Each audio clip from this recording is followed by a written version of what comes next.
Splitting bills 50-50 on maternity leave. Your income just dropped to zero. Your body is doing the hardest work of its life, and the Venmo request still arrives on the 1st. If you're living this, or terrified of living it, today I'll show you what's actually happening, and when this trap was really set. Here's why the 50-50 relationship pregnancy trap catches so many smart women. Before the baby, 50-50 feels fair. Two incomes, two halves, modern love. The math works, because the deal is symmetric. Then you get pregnant. And biology makes the deal asymmetric overnight. You contribute your body, your health, your career momentum, and, for months, your income drops towards zero. His life? Structurally unchanged. Same job, same salary, same gym schedule. A fair partner sees this and rebalances instantly, covers the gap without being asked, because, obviously, that's what having a baby in a 50-50 relationship looks like when the man is wired right. The 50-50 was always just an accounting style, and underneath it, provision was real. But if his answer is, we agreed on half, while you're breastfeeding at 4 a.m., then hear this clearly. The pregnancy didn't break your arrangement. It revealed it. The provision was never there. The symmetry was hiding it. Now the hard part, for the woman living the 50-50 relationship after baby right now. I won't sell you a script that fixes him by Friday, because there isn't one. You've probably already tried the conversation, maybe several, and here's why it keeps bouncing off.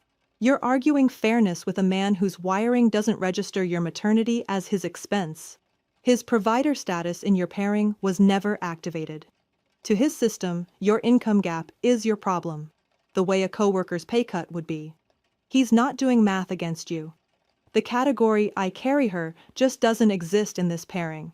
That's brutal. It's also liberating, because it ends the self-blame. You didn't fail to explain it well enough. You didn't choose the wrong words. There were no words. Wiring doesn't take dictation, so what can you do?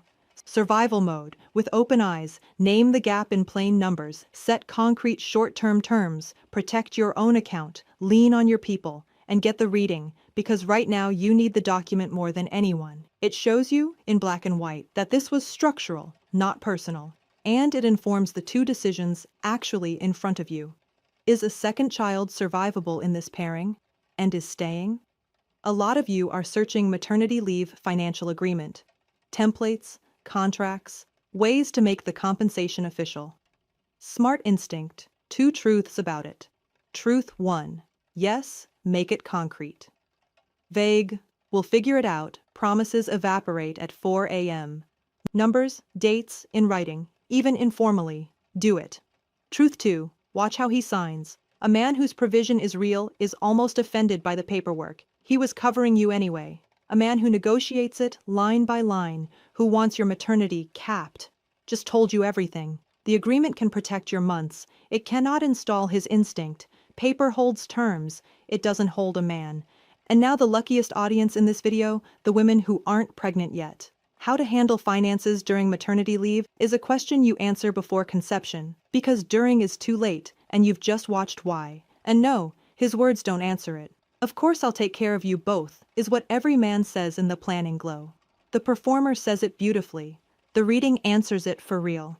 Is his provider status toward you instinct, performance, or conditional? Is the friction level low enough that provision survives the sleepless newborn year? 10 minutes before you're carrying his child and his half of the rent at the same time. Because there are exactly 2 moments to learn a man's provision is off. Before the pregnancy, when it's information, or during it, when it's a trap. The math, as always. Discovering it during months of depleted savings, 4 a.m. resentment, and decisions made from exhaustion.